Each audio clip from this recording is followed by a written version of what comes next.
Since we have three terrific actresses, I'd love to get a little bit about your backgrounds and how you sort of got started in this racket. Anika, do you have a memory of the very first play or stage show you saw as a kid that you thought, I'd want to be a part of this, whatever this thing is, I'd like to be a part of it? It was actually not a play, it was Alvin Ailey. Oh, I saw Alvin Ailey and I saw Revelations, and I was very small. And I remember feeling like, I can do that. I can't. But I felt in that moment that I could do that, and I wanted to be there with them. And it invigorated me. It was such a sensual reaction to what they were doing, and visceral. And I didn't decide at that moment that I wanted to, not actually wanted to be on stage, but I remember feeling it was like electricity was moving through my body, watching those people use themselves. And I felt like in Revelations, they were actors in that piece. The way that they did that piece, it wasn't like, it was technical because they are such technicians, but you weren't watching people go from movement to movement, so you could be like, oh, well, that's a really phenomenal, you know, Jean or whatever. It was the, we'll see if that's a real word later. Where'd you get that one, darling? You know, but watching them play the history of this story, of this dance, I thought that was so How old were you when you? I don't even remember. I was very small. I couldn't have been more than 6, maybe, at the time. But I do remember going home, and my mother had a fan, because she had been to Barbados and she'd gotten all these fans, and I don't know, they were in her room. And I was fanning myself all around the upstairs of our house, revelationing myself through the house. So I don't know if that was, I don't remember a specific theater performance that made me say I want to do theater. I just sort of fell into theater. Yeah. But I do remember that moving me in a way that nothing had. And for you, LaTanya, when you were... Yeah, when I was growing up, I was always involved in some theatrical venture and something, because somehow I could remember lines, and they figured that out early when I was like around 5. And so consequently around Atlanta, I grew up in Atlanta, Georgia, there was always something cultural going on that they want to take little colored children to. So my Aunt Doris Rogers, who was a great proponent of colored children and taking them around, took me to see Camelot. Oh, yeah. And at the Atlanta Auditorium, which has been torn down. I think that was the name of it then, the Atlanta Auditorium or something like that. And I was undone, because there used to be on every Sunday night, Disney used to come on, The Wonderful World of With Walt hosting it. Yes, with Walt Disney. Yeah. I would sit mesmerized. I thought that was the greatest thing in the world. I lived in such a fantasy land, it was unbelievable. So I was used to seeing that, and when she took us to see Camelot, I was floored that there were actually people on the stage. I was undone. I was, oh God, and it was, oh God, the actor has died now. I can't was it Richard Harris? Or, no, it was Richard Burton? It was the other one. Who toured in Canada? Robert Goulet. Robert Goulet, and I said, oh my God. And anyway, that's what I saw, and from then on, I was hooked. And then we had a teacher named Georgia Allen who took me to the Atlanta University Center to be in some children's plays. I was done. We spoke about Georgia Allen when I talked to her on the phone, because she recently died, right? Yes, so she was a big influence in your... Yes, she was. Thank you. Yes, she was. Yeah. Yeah. And Sophie, for you as the little kid? Yeah, I can remember exactly the moment. We have this thing in Britain called the Royal Variety Show. I don't think it's still running, and it's on every year. And the Queen, they get the Queen out into the theatre, and then they show bits and pieces from all the shows. And they showed, so I was watching on television, I wasn't actually at the theatre. So I was watching these different different shows do their numbers, and they have brought on Annie, which was, I know, I would love to say it was something more kind of rarefied, but it was Annie. and they brought in a kind of Annie production from America, and one of the little girls that was playing one of the orphans was black. And I had hardly seen black people on the stage and television when I was young in Britain. It just wasn't much done. Yeah. So it's so striking to me that I just thought, that's what I want to do. And I never wavered since then. That was exactly that moment that happened. Although my mum then, we saved up, we went to go and see the actual production of Annie, that came in the following year, and there was no black people in it. I was looking for the little girl.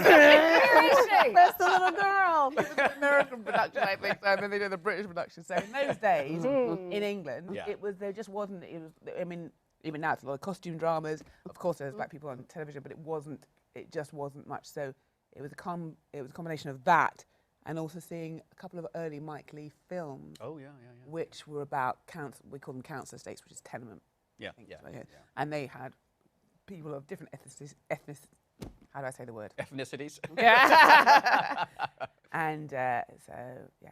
That was, But you know, when you mentioned, my mom brought home, my mother went to see The Wiz Oh, yeah. on Broadway, so we had the soundtrack in my house. I can tell you, my poor cat listened to me sing Be a Lion in my living room to him more times than probably he appreciated. I would make him sit. I mean, no, sit, because I'm going to sing Be a Lion to you. What's the first Broadway show you saw? I don't remember. You grew up here in New York? Did you grow up here in New No, York? I'm from Connecticut. From Connecticut, right. But you would have come Serafina. Serafina. Oh, yeah, right. My first was Pearly Victorious. Here, coming to New York as a kid, you went to see. Oh. Well, was it Pearly Victorious? Was The Pearly- Pearly musical. Pearly the musical. Oh, right. I forgot there were two. There were two. Yeah, The musical. Right. And what was the With first? Cleavon Little. That's right. that's right. And directed, by the way, The Wiz by the great Jeffrey Holder, who's still with us. He's at the Actors right. Home in New Jersey, actually. And you, I know you saw the Annie girl on stage, but did you see, or on television? But did you see your first stage show? Was that Annie as well? When you were looking for the? I saw two that year. I was very young, but I saw Sweeney Todd. And I saw, Oh, that's and good. then I remember them so well because they were such highlights Yeah. of my childhood. I mean, there was the big events of my childhood was going to the stage, and then I got. They have the Royal Court Theatre, which is a theatre that I work at a lot in England. Yeah. And when I was 15 or 16, they had a writers group. They advertised. I was 16 because I already had a job. I'd left school, and they had advertised in the back of a Time Out magazine, which they have here. Yeah. Anyone interested in writing, come along on Tuesday. And I thought, yeah, I was just doing a menial job, and I thought, yeah, I'm going to go along. And I went along, and a writer called Hanif Qureshi, who ended up being a kind of film writer, was running the workshop at the time. And I didn't particularly want to be a writer. I just wanted to be where it was happening. You know, I didn't care. You know what I mean? So I kind of joined a writers group, and then in the end, I ended up acting up other people's bits.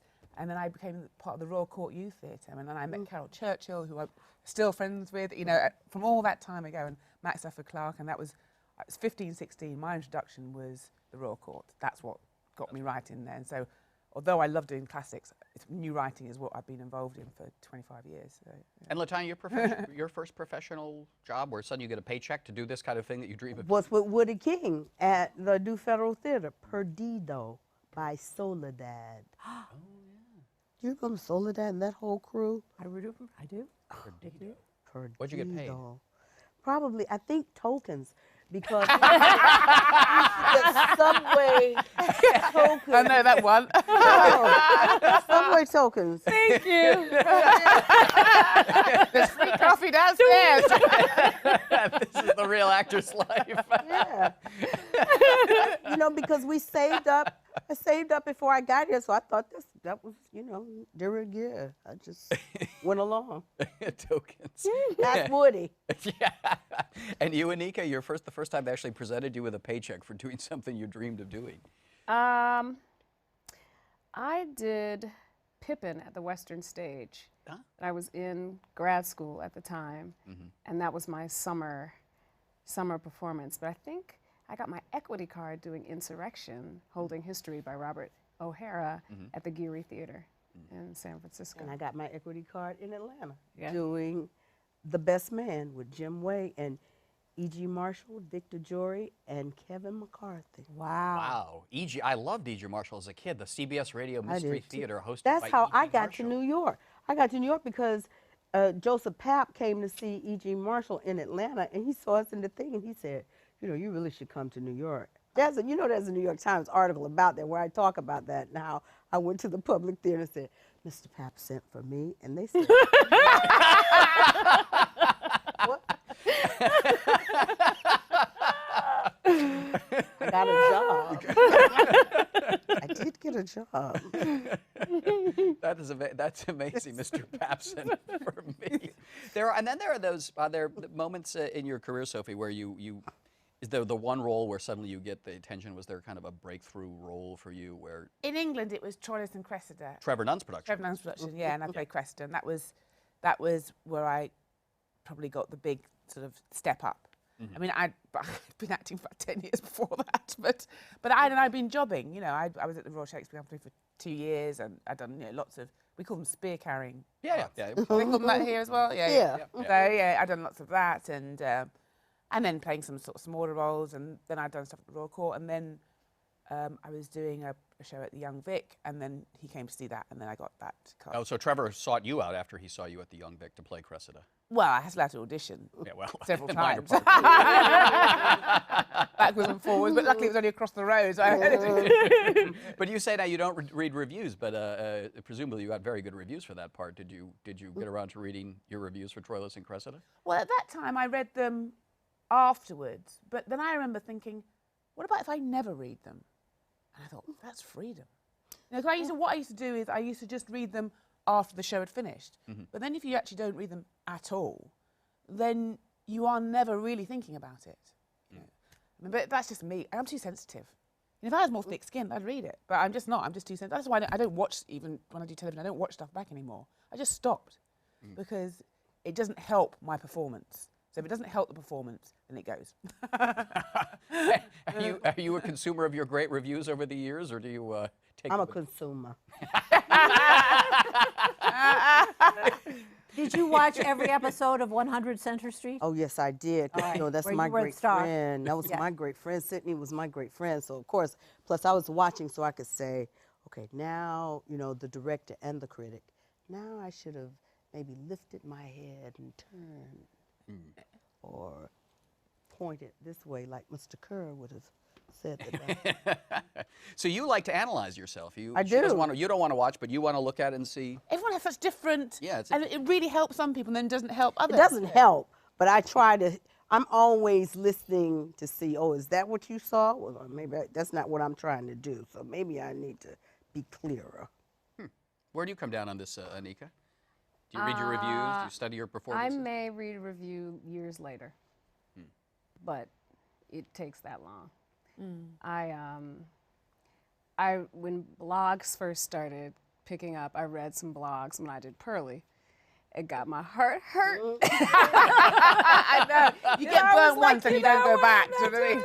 Well, I'll tell you, they loved you and Caroline or Chin. Thank you. You'll Oh, find really? out. Yeah, no, that's a dangerous read place them to now. go when you're. No, I don't even play with blogs. I don't even play. I don't play. I don't, because everybody has an opinion. Everybody has an opinion. And everybody at this point is a critic because they also have a computer. That's right. So, you know, no, that's not for me.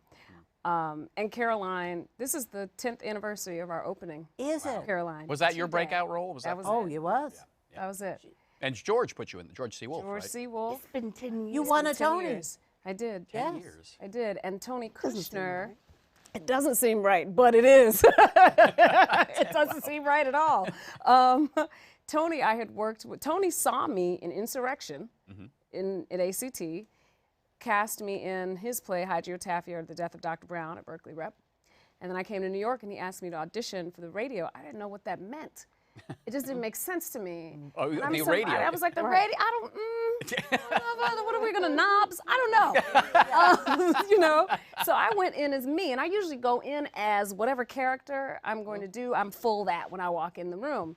So I went in as me, and like didn't have a great audition because I was just unsure of the playing a road radio. I was supposed to travel. I didn't understand. And so they called me back. They said, we really actually rather you come back and audition for Emmy, who didn't have much to do at that point. She had like a scene and a half, and she was, I think, going to disappear at some point. And so I went and auditioned for Emmy. That made sense to me. This was a person. I could get into that. We were animate. And We're a washing machine. yeah, right? And, you know, the rest is history. And I'm so grateful for that, because that work with those people, that cast, we used to watch each other on stage. We would watch the next person come on because everybody was phenomenal in that play. And being able to work with that trio of geniuses George C. Wolfe. I don't think you called us geniuses yet, so you heard me wrap that one up.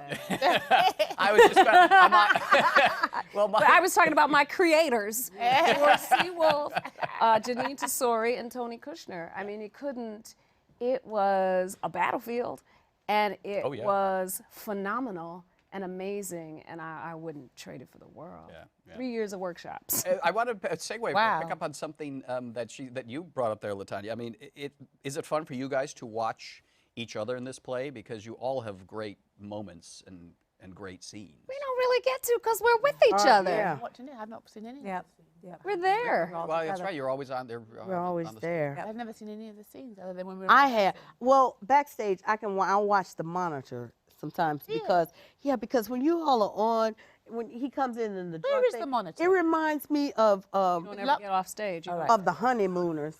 I love it.